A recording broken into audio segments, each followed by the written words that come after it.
mga higala! Hello madlang people! Kumusta?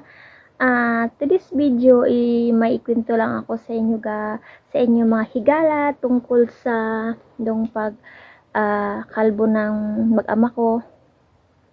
Nung pagkatapos na dasal sa pagkakalbo nila doon sa simbahan na yun, nagdasal na kami doon. Tapos noon, hindi na ako nakapag-video kasi pumunta kami doon sa isang simbahan. Medyo malapit-lapit lang man doon sa simbahan na yun na kinalbuhan ng mag-ama ko, at pumunta kami doon sa kabilang simbahan. At yung simbahan na yun, mga higala, tawag nun, napaka-sensitive na simbahan na yun. Na kaya nasabi kong sensitibo simbahan na yun, ganito yun. Naglakad kami papunta doon ni asawa. Tapos tapos nakarating na kami doon sa simbahan na yun. Ano yun siya, masukal na simbahan yan, pero malinis siya, pero marami siyang mga kahoy-kahoy, malamig siya. Tapos sabi ng asawa ko pagdating namin doon, diyan ka lang upo, ibilin, wag kang sumama sa amin doon sa simbahan na yun. Kasi guys, bawal ang babae doon sa simbahan na yun. Yung babaeng nag-ano ka na, mayroon ka ng menstruation, bawal ang babae doon sa simbahan na yun pag nag-menstruation ka na. Si Salini okay lang kasi hindi pa siya nag-menstruation. Doon pumunta na sila yung tatlo at kasama yung kapatid niya, mga pinsan niya. At bit-bit nila, at nagdala kami doon ng kambing, baboy, at manok. Yung tatlong yun, inalay namin doon sa simbahan. Nandun na sila, nandun na yung mga hayop doon sa simbahan. Tapos, dumating yung pamangkin ni asawa. Sabi niya sa akin, "Auntie, huwag kang upo dyan kasi malapit ka sa simbahan." Sabi ganun. Sabi ng uncle mo, dito lang ako uupo kasi hindi naman talaga as in malapit ako sa simbahan. Medyo 15 meters yata yung distansya namin sa simbahan. "Hindi, auntie, baba ka dito." Sabi ganun. Iniisip ko na, pababa kaya ako? Sundin ko kayo pamangkin asawa ko, or sundin ko yung asawa ko. Hindi mo rin matawagan yung asawa ko kasi di ko siya matawag kasi walang signal doon. Sabi ko, iniisip ko talaga. Yung sabi naman ng pinsan ng asawa ko, sabi naling bumaba ka dito ka lang uupo. Sabi ko, sige na nga. Sabi ko ganun, sige na nga. Ganun doon ako, umupo na ako doon. Nakababa na ako doon sa grupo ng mga ibang babae din. Tapos, usap-usap kami doon, ganun. Pagkadasal na nila doon, ayun na, sinisilip-silip namin yung kambing, gihawakan na yung lubid. Alam niyo yung hayop na yun, alam niyo yung mga higala, yung hayop na yung tatlong hayop na yun. Ano talaga, grabe talaga yung ano nila ba, yung ano talaga nila ba na, putulan talaga ng liig yung hayop, as in, tagain talaga ng itak yung ulo ng kambing, then pagkasunod na naman, baboy na naman, yung manok na naman. Sinisilip namin yung nang nangyayari doon. Hindi talaga namin makikita. Ang ano lang namin, ang iwit ng kambing, ay iwit ng baboy, at saka boses ng kambing at boses ng manok. Ayun, after 5 minutes, nag-bell na yung simbahan doon. Tapos na yung doon.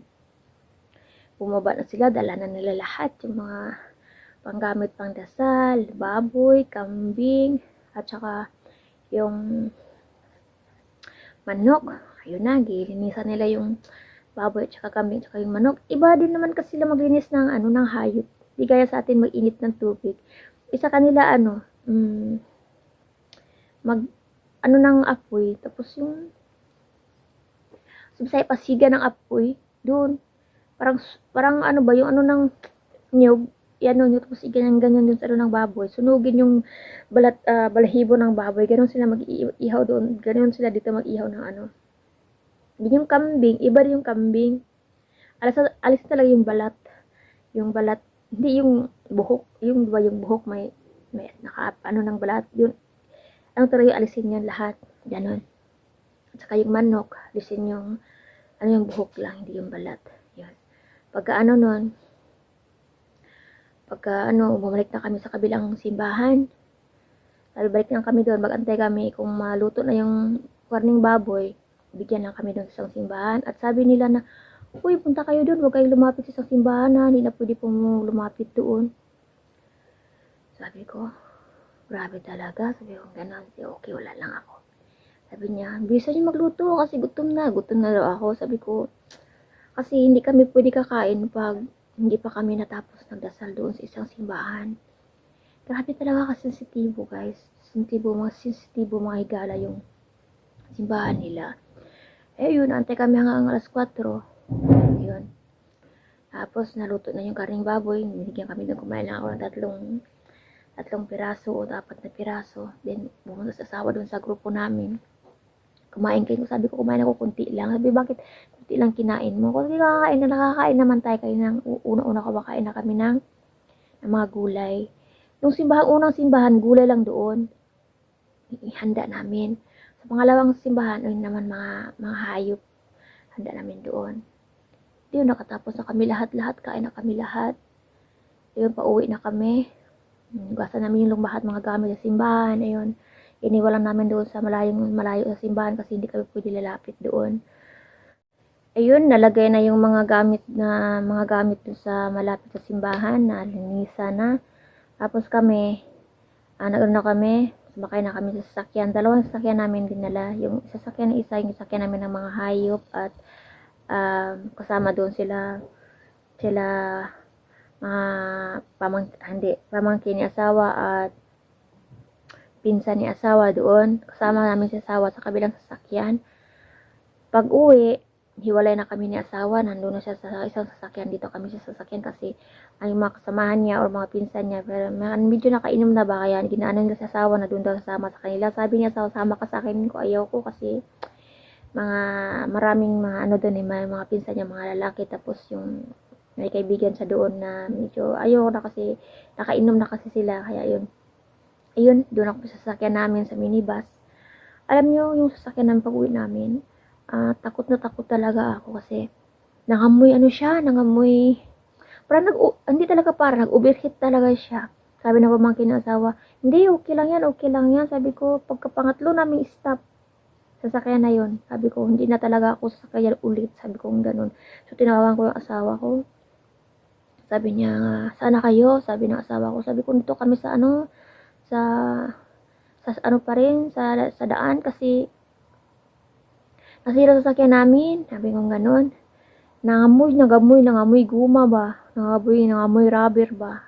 Tapos sabi ko, tingnan yung baka na-overheat, baka walang tubig niya sa sasakyan na yan. Sabi, hindi, okay lang. Sabi ko, hindi talaga ako sasakay dyan.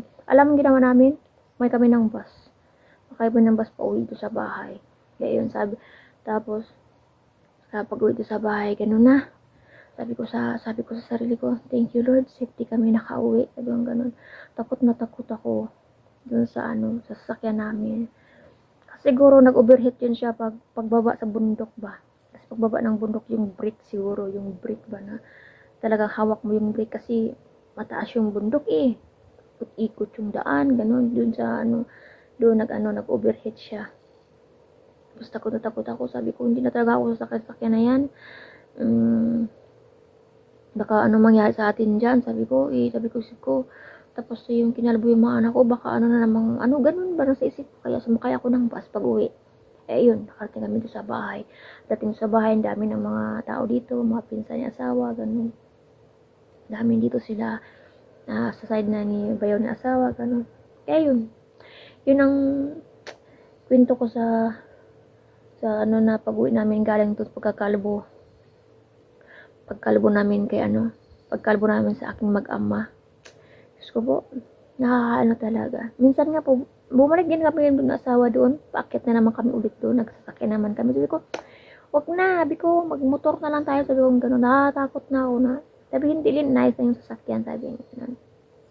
Kaya yun ang pinto ko sa pagkalbo ng mga anak ko. Pagdating dito, mga karne, dala namin, gano'n. Thank you, nakauwi kami ng maayos. At susunod, baka bukas, namin sila sa Lini.